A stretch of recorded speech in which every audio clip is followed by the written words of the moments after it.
बड़े ध्यान से सुनेंगे आप। श्रीमद् भगवद गीता भगवान श्री कृष्ण द्वारा गाया गया वह गीत है जिसे सुन करके निराश, हताश, उदास अर्जुन अपने कर्तव्य पथ पर आरूढ़ हो गया था। भगवान श्री कृष्ण जी ने 700 श्लोकों में 18 अध्यायों में भगवद गीता का उपदेश एकादशी के दिन किसको दिया? पार्थ अर्जुन। तो भगवद गीता का जो पहला श्लोक है वो आपके समक्ष में प्रस्तुत कर रहा हूं, बड़े ध्यान से सुनेंगे। यहीं से भगवद गीता का शुभारंभ होता है कि धर्म क्षेत्रे कुरुक्षेत्रे समवेतायुयुत्सवः मामकाः पांडवा चैव किम कुर्वत संजयः धर्म क्षेत्रे कुरुक्षेत्रे समवेतायुयुत्सवः मामकाः पांडवाश्चैव किम कुर्वत संजय। अब देखो भगवद गीता का ये प्रथम से भगवद गीता का शुभारंभ होता है। धृतराष्ट्र अपने सारथी संजय से पूछते हैं कि हे संजय, युद्ध भूमि, धर्म भूमि कुरुक्षेत्र में इकट्ठे हुए युद्ध की इच्छा वाले मेरे और पांडु के पुत्र इस समय क्या कर रहे हैं? धर्म क्षेत्र कुरुक्षेत्र में इकट्ठे हुए युद्ध की इच्छा वाले मेरे और पांडु पुत्र इस समय क्या कर रहे हैं? बस यहीं से गीता शुरू होती है। भगवान श्री कृष्ण जी अर्जुन को सुनाते हैं और उधर हस्तिनापुर में बैठे हुए संजय ये सब दृश्य देख करके और वे धृतराष्ट्र को बताते हैं। ठीक है, गीता का सबसे जो मूल श्लोक है वो मैं मेरे पीछे पीछे आप बोलेंगे। ठीक है, आपको सुना रहा हूं। बोलो कर्मण्यवाधिकारस्ते कर्मण्यवाधिकारस्ते फलेषु कदाचन कर्मण्यवाधिकारस्ते मा फलेषु कदाचन मा कर्मफल हेतुरधूरमा ते यह श्रीमद् भगवद गीता का सबसे महत्वपूर्ण श्लोक है। यूं तो भगवद गीता के 700 श्लोक अपने आप में अद्वितीय श्लोक हैं, लेकिन ये जो श्लोक है ये भगवान श्री कृष्ण जी अर्जुन को कर्म करने के लिए प्रेरित करते हैं कि हे अर्जुन, करने में ही अधिकार केवल कर्म फलों में कभी नहीं। हे अर्जुन, तेरा अधिकार केवल कर्म करने में है, फल चाहने में नहीं। तू केवल कर्म कर, परिश्रम कर, मेहनत कर, फल ईश्वर के अधीन। इसके माध्यम से भगवान श्री कृष्ण जी हम सभी को बोल रहे हैं कि हमें भी अपने कर्तव्य का पालन करना चाहिए। एक विद्यार्थी को मानो भगवान लगा स्टडी करो, मेहनत करो, परिश्रम करो, उसका परिणाम क्या होगा वो मेरे अधीन है, वो ईश्वर देगा। बात समझ आ रही बेटे? भगवद गीता में 3 योगों का वर्णन है, कर्म योग, भक्ति योग और ज्ञान योग।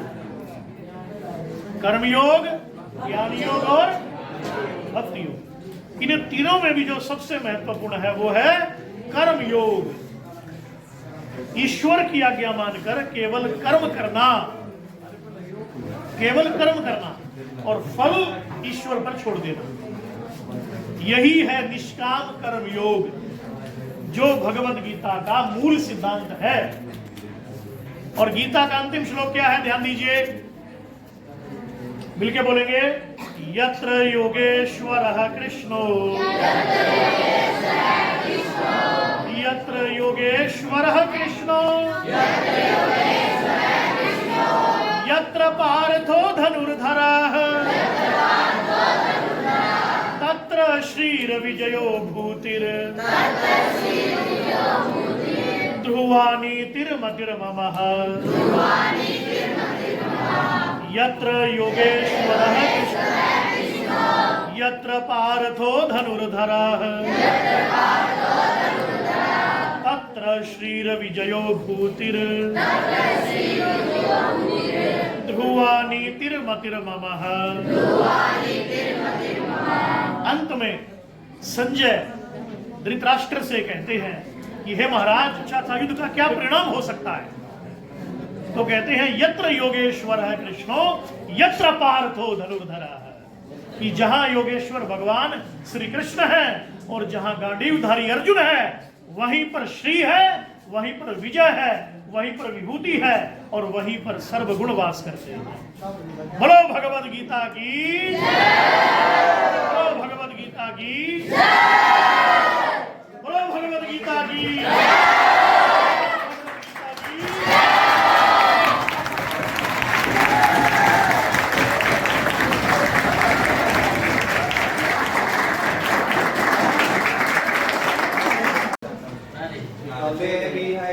गुणमयी मम माया दुरतया माँ में भी प्रपद्यन्ते माया में ताम तरंते। इसमें श्री कृष्ण कहते हैं, हे अर्जुन, मेरी माया बहुत कठिन है। यह तीन गुणों से बनी है, रजोगुण, तमोगुण, सतोगुण। इसको पाना बहुत कठिन है। जो इसको पाएगा, जो इसको पार करेगा वो केवल मेरी शरण में आकर करेगा। मम नाम अशोक मिश्रा है, नहीं बोलेंगे नहीं, आप सुनिए बस। मम नाम अशोक मिश्रा, अहम मूलतः श्रीधाम वृंदावनतः अत्र आगतवान्। इदानीम् अहं भवतां समक्षे उपस्थितोऽस्मि। अहं भवतां समक्षे श्रीमद् भागवत रासलीलातः एकः प्रसंगः श्रावयामि। भवन्तः सर्वे ध्यानेन शृण्वन्तु। एकदा सर्वाः गोपिकाः मिलित्वा परस्परं वार्तालापं कुर्वन्ति। एकदा सर्वाः गोपिकाः मिलित्वा परस्परं वार्तालापं कुर्वन्ति। एका गोपिका प्रश्नं पृच्छति, एषः पुरतः तु कः आगच्छति? तर्हि अन्या गोपिका उत्तरं ददाति, एषः पुरतः तु नन्दतनयः श्यामसुन्दरः श्रीकृष्णः आगच्छति। तर्हि सा लयमाध्यमेन गायति, सखी हे नन्दतनय। ध्यान से सुनिए, सखी हे नन्दतनया मंदम मंदम मुरलै मुरलै, मंदम मंदम मुरलै मुरलै, समधि सुखम प्रहयच्छति। सखी हे नन्दतनया। एतत् श्रुत्वा ताः सर्वाः गोपिकाः अति प्रसन्नाः भवन्ति। पुनः एका पृच्छति, एतस्य श्रीकृष्णस्य सौन्दर्यः कीदृशः वर्तते?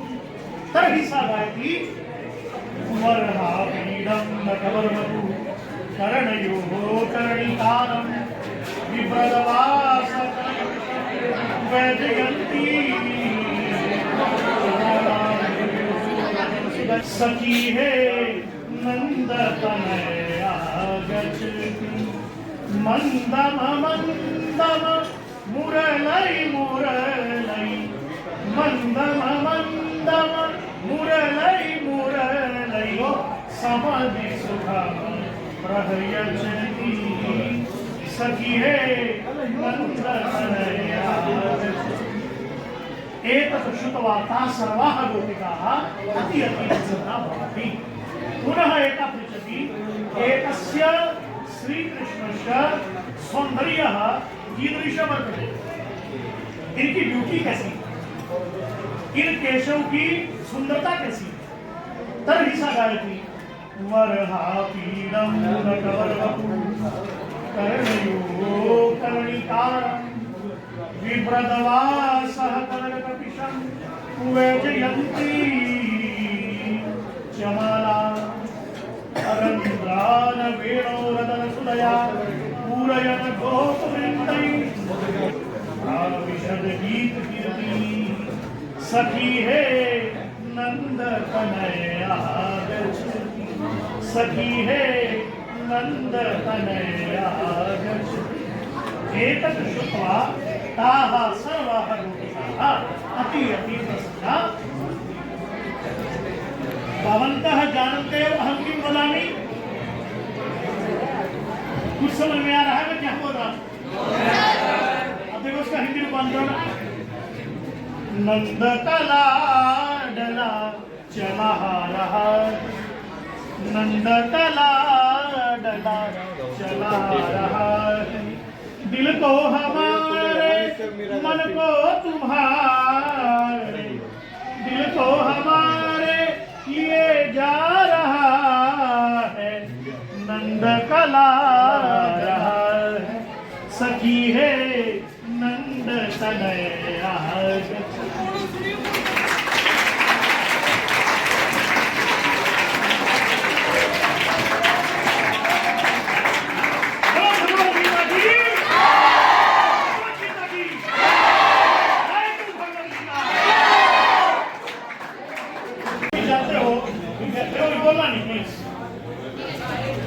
विद्यार्थियों आप सब हिंदी पढ़ते हैं और हिंदी में 9 रस होते हैं ना रस जैसे श्रृंगार रस हास्य और ये बताने का प्रयास करना इसमें किस अलंकार का प्रयोग हुआ है ठीक है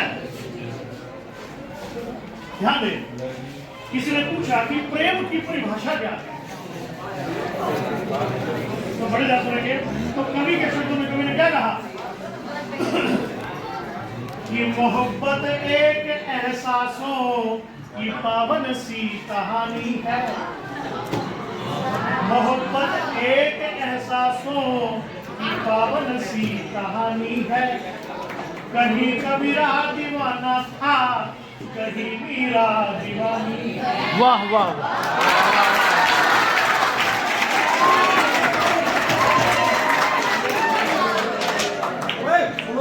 कहीं कबीरा दीवाना था कहीं मीरा दीवानी है यहाँ सब लोग कहते हैं मेरी आंखों में आंसू है जो तू समझे तो मोती है जो ना समझे तो पानी है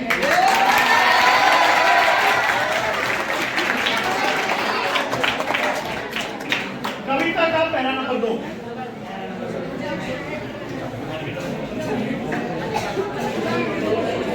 जब कोई किसी से प्रेम करता है तो समाज के बहुत से कीटाणु होते हैं कीटाणु वो समस्या खड़ी कर देते हैं